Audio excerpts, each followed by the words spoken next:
the Shahafidahullah, and this is a benefit, barakallahu fikum. He say, وَهَا هُنَا مَسَائِل تَتَفَرَّغ عَنْ هَذَا الْمَبْحَثِ. He say that there are few issues now that is linked with this matter that it is deserving to be expounded or to be researched on. He said the number one is that the rajm itself, it is a mas'ala fiqhiyya. We all agree with that. The rajm, it is an issue what? Of fiqh. Right? It is from the issues of fiqh. Just like you have wiping over the socks, it is an issue of fiqh. Right? Just like trying to make up some. I still don't trust you. Right? Just like barakallahu fikum, praying 2 raka'ah for the Jum'ah, khalf al-imam, behind the imam, meaning the imam as the Muslim leader, jaizun, it is enough and is permissible, then this is also a matter of what? Of fiqh. But why? What is the reason? Why did Imam Ahmad rahimahullah put that in this book? That is a book of what is called the book of creed, aqidah. Why? Now this is a question that barakallahu fikum, all of us shouldn't ask. Why a matter that is a matter of fiqh is being established or being added in a matter of, that is a matter of creed? Why? Anybody will?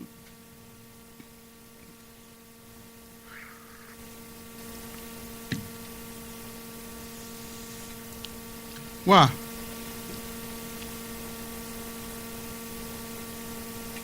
Why?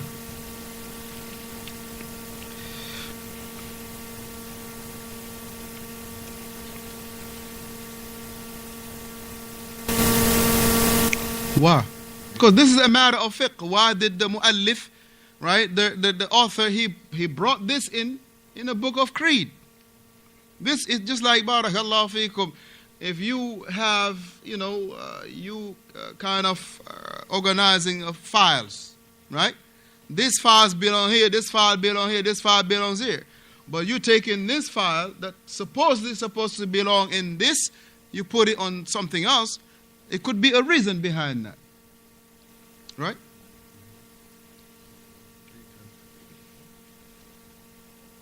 You raise your hand?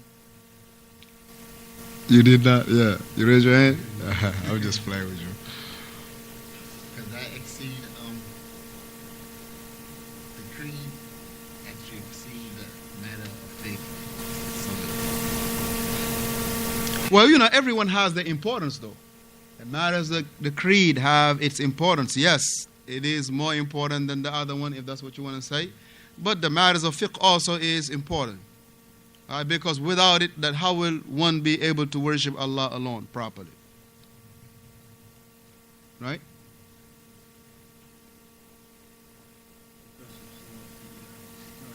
Hayakallah.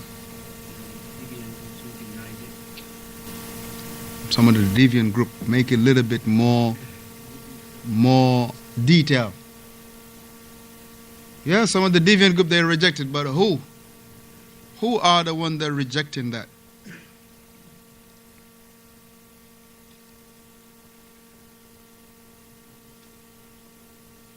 Huh?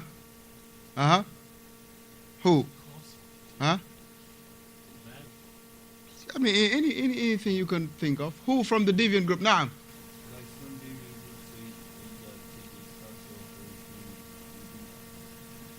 Right, I mean, I'm talking about in this one right here, the issue of the stoning. Right? He says some of the deviant groups, they rejected. Y'all say who? The Khawarij, we studied this. The Khawarij. The Khawarij, they don't know. The Khawarij. But now, the issue is why the Khawarij, they rejected this rajm. Why the Khawarij, they rejected this. Why do the Khawarij reject this? Naam?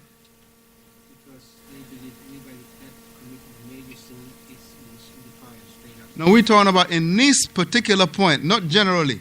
In Because they believe in the rajam, we're talking about the rajam right here. What you call it? Yes. I can't say it how you say it. it's on the after it's been carried out, the sinner is on the mercy of Allah.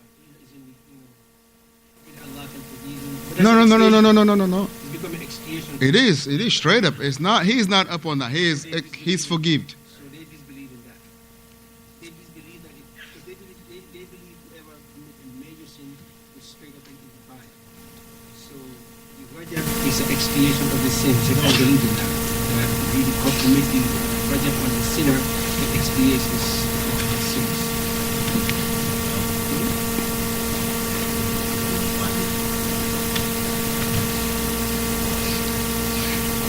We mentioned this miraran wa takraran. Abu Munira, ma indak? I'm thinking like, it's already kafir, so there's no point. Very good. No, but in what sense that he is a kafir? Because they're coming on major sin. No, in the sense of that the person, this hadith, they take the ta'wil. La yazni az-zani hina yazni wa huwa mu'min.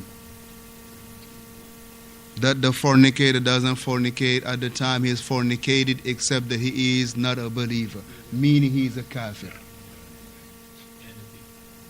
Yeah, all of those things. I'm just mentioning this ala mahallu shahid, right? That in this particular thing, they don't see it because that they understand wrong this narration. They interpret it wrong. They have their own agenda with it. So that's why they don't believe in the rajam. Because as also in another point, alhamdulillah, the brother mentioned, Jazahullah khairan, that if the rajam is established, is expiation. So for them, the person is a kafir. Limada? Because that the hadith say that the one that fornicates at the time he fornicates, he is not a believer. So they took him off. They took him out from the realm of Islam. He's a kafir. Or the one that steals. If he steals a chicken, he's a kafir. He steals a penny, he's a kafir. Is that the belief of As-Sunnah wal Jama'ah? The belief is what? That at the time that he is doing it, that his iman was naqis. Low.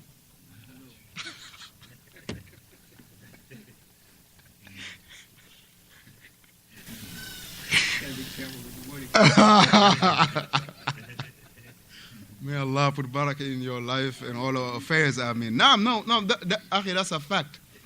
We got to be very on point on our wordings. And this is alhamdulillah. Just take two individuals. One that is upon salafiyya, upon knowledge, and someone that is upon something else, upon whatever. That you can, if you listen carefully, you can see how precise the person of the Sunnah is in his choice of words. He will be very meticulous. He will be very fine in his choice of words. Because you don't want to say something that could be a contradiction of the Aqidah. Right? على أي Shaykh Ubaid حفظه الله ورعاه mentioned. He say, why is it that فلماذا أوردها المصنف هنا? Why is it the Imam, meaning the Musannif, the author, Imam Ahmad, put this matter of fiqh in this book of Aqidah? Why? He say, Al-Jawab. The answer is, أنه أوردها ردا على الخوارج. Because he put it in this book as a refutation against the Khawarij. He put it in a book as a refutation against the Khawarij.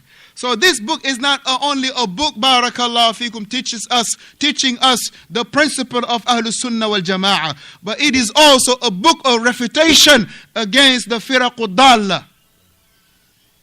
It is also a book of what? refuting the deviant groups.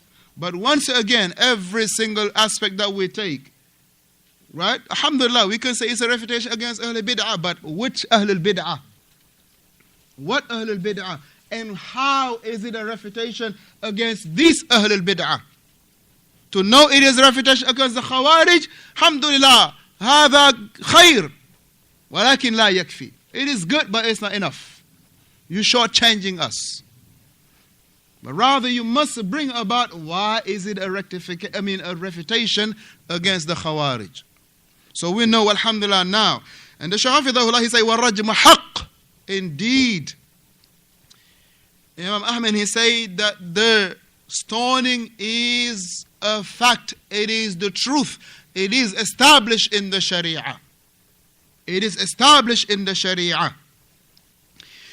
يعني ثابت, meaning it is firmly established in the Sharia. And nobody can knock it up. Nobody can, barakallah fikum, take it away from the legislation of Al-Islam. وذلك أن الخوارج ينكرون الرجم وينفونه. It is because the Khawarij, they deny which is the stoning, and they refuse to believe it. He said, بحجة أنه ليس في القرآن. Another extra detail that the Shaykh gave us is that they say it is not in the Quran, as our brother mentioned earlier. Right? For that they say it is not in the Quran. Another issue that also it is important to understand. Very good. أنه من خبر الآحاد. It is from the narrations, right? The khabar al-ahad, the narration that is only being narrated by one companion. They say it is a khabar al-ahad. It is not what is on the other side of ahad. Mutawatir. It is not in a multiplicity of chains of narration. It is single narration, if I can say that. Meaning only one companion narration, or only one chain of narration. It is not like those ahadith where you find a multiplicity of narrators, of chains of narration.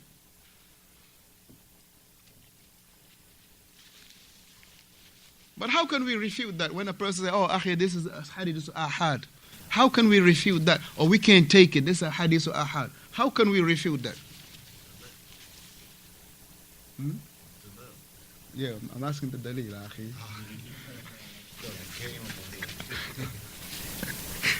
How can we refute that? Akhi, this is something that we got to be ready for, though. Because people are out there trying to get our aqidah, confuse us in our aqidah. Oh, this is a hadith, this is a khabaru ahad. La yufidu al-yaqeen. This is exactly what they say. La yufidu al-yaqeen. How do we refute that? Simply. Very simple. Not even no text involved. Rationally, how can we refute that?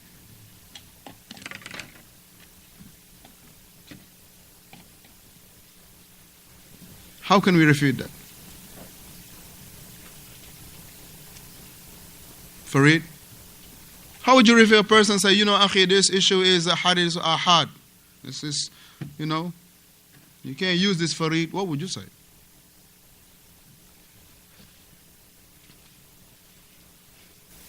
Abu Mansur? Abu Ibrahim? Abu Umar? Abu Munira?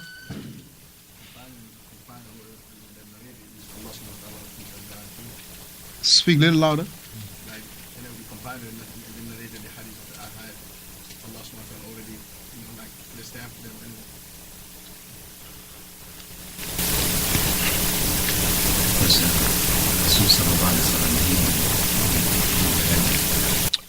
right, the Prophet ﷺ did it, yes. But now I'm talking about in general, a person telling you that this is a hadith ahad, right? Not the rajam for sake, but he tell you, oh, this is a hadith ahad. It cannot be based, it doesn't benefit us in yaqeen. We cannot nothing that to prove it is with surety. How can we knock that out? How can we refute that?